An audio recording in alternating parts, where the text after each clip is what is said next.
नहीं सकता। हमने आखिरकार कर दिखाया।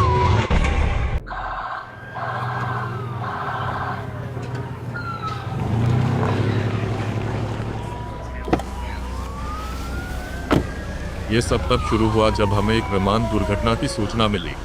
कारणों का अभी पता नहीं चल पाया था, लेकिन अभी के लिए हम एक अज्ञात संक्रमण के संभावित प्रकोप को लेकर चिंतित थे। कई यात्रियों के शव सड़न के विभिन्न चरणों में थे, यहाँ तक कि उन लोगों में भी जो फ्लाइट 002 के दुर्घटना में बच गए थे। सर, आपको इसे देखना होगा। यह दुर्घटना के बाद जल्ले जैसा नहीं लग रहा है। उसे क्या हुआ है? पता नहीं सर, बाकी यात्रियों में भी ऊतकों का सड़ना पाया गया है, बस कुछ हद तक।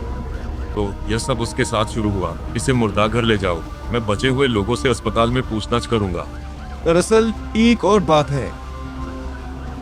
मुझे बताया गया कि मलबे के बीच एक बच्चा मिला जो पूरी तरह से स्वस्थ था और उसे एक भी खरोच नहीं आई थी। और यह एक विमान दुर्घटना के बाद। धत तेरी की, शायद कोई इसे चमत्कार मानता, लेकिन मेरी नौकरी में मुझे जवाब चाहिए थे, स्पष्ट और तर्कसंगत। मुझे एफबीआई प्रयोगशाला के लिए खून के नमूने चाहिए होंगे। यह एक आदेश है।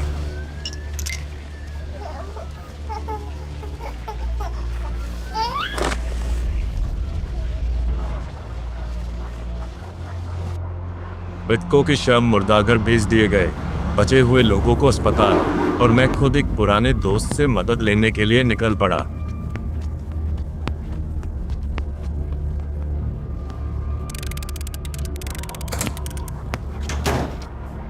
नमस्ते नॉरवुड, एक एहसान करोगे?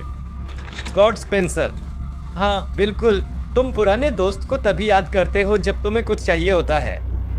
मामला गंभीर है, लोग मारे गए हैं। तुम रासायनिक हथियारों के सबसे अच्छे विशेषज्ञ हो जिसे मैं जानता हूँ। पता करो कि खून में क्या गड़बड़ हो सकती है। दूसरा नमूना मैं अपने लोगों को प्रयोगशाला में भेज दूंगा। ठीक है, भाड़ में जाओ, लेकिन मुझे समय लगेगा। मैं घर चला गया। मुझे पहले से ही पता था कि दुर्घटनाग्रस्त विमान हवाई द्वीपों से एक रात की उड़ान पर था, लेकिन अभी मेरी दिलचस्पी किसी और चीज में थी। यात्रियों की सूची में एक बच्चे के साथ केवल एक महिला थी, जिसका नाम डायना मार्श था।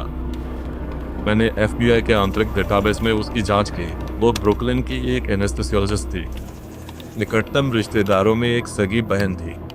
उसी के पास जाना चाहिए था। डायना का शव ही एकमात्र ऐसा था जिसकी पहचान नहीं हो पाई, क्योंकि पहचानने के लिए कुछ बचा ही नहीं था। स्पेंसर बोल रहा हूं। यह कैसी आपात स्थिति है?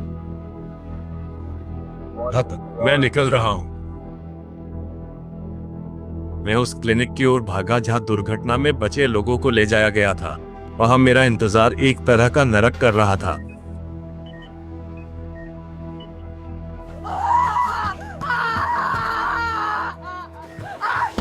सर, हमारे पास संक्रमण के नए मामले हैं। फ्लाइट 002 के यात्रियों की तरह सभी प्रभावित लोगों ने बचे हुए बच्चे के साथ बातचीत की थी। सभी में सड़न के निशान वाले घाव हैं, और उस बेचारी के चेहरे पर बच्चे ने छींक दिया तो उसकी आंख चली गई। यह कोई शैतानी हरकत है। मैं गवाहों से पूछताछ करूंगा। मेरे लिए मुख्य चिकित्सक को ढूंढो और अभी विशेषज्ञ टीम को बुलाओ। जल्दी करो। किसी विशेषज्ञ टीम की जरूरत नहीं है मिस्टर स्पेंसर। एफबीआई अब इस मामले को नहीं देख रही है। अब सारी शक्तियां एससीपी फाउंडेशन के हाथों में चली जाती हैं। आपके पास अपने लोगों को यहां से हटाने के लिए 3 मिनट है, वरना हम एक विशेष प्रोटोकॉल का उपयोग करने के हकदार होंगे। घर जाओ, मैं पता लगा लूंगा कि ये कौन है। एफबीआई में अपनी सेवा के दौरान मैंने कभी किसी एससीपी फाउंडेशन के बारे में नहीं सुना। मुझे मानना पड़ेगा, वे लोग गंभीर दिख रहे थे। वे अच्छी तरह से सूचित थे और मेरा नाम जानते थे, जिसका मतलब था कि यहाँ कुछ गड़बड़ हो रहा था। मैं एक पोस्ट के काउंटर के पीछे छिप गया और देखने लगा। फाउंडेशन के लोग स्पष्ट और सुचारू रूप से काम कर रहे थे। सबसे पहले उन्होंने बच्चे को ले लिया और उन कर्मचारियों को कुछ इंजेक्शन लगाया जिन पर कोई दिखाई देने वाली चोट नहीं थी, लेकिन दूसरों की किस्मत इतनी अच्छी नहीं थी। भयानक रूप से विकृत, दर्द से चिल्लाते हुए संक्रमित लोग गलियारे में रेंग रहे थे, जबकि कर्मचारी चुपचाप उनकी जांच कर रहे थे और उन्हें अस्पताल से बाहर ले जा रहे थे। हद तेरी की, वे उनके साथ क्या करेंगे? जब सब कुछ शांत हो गया तो मैं अपनी छिपने की जगह से बाहर निकला और सबसे पहले सिस्टर डायना मार्श को फोन किया। मुझे अंदर से महसूस हो रहा था कि यहाँ कुछ गड़बड़ है। लिंडा मार्श, मेरा नाम एजेंट स्कॉट स्पेंसर है। यह सुनने में पागलपन लगेगा, लेकिन Вы хотите поговорить о моей сестре? Я знала, что это случится. Это не... Пожалуйста, срочно приезжайте. Мне есть что вам сказать. लेकिन लिंडा के घर पहुंचकर मुझे एहसास हुआ कि मुझे देर हो गई थी। SCP फाउंडेशन के लोग उससे पहले ही वहां पहुंच गए थे ताकि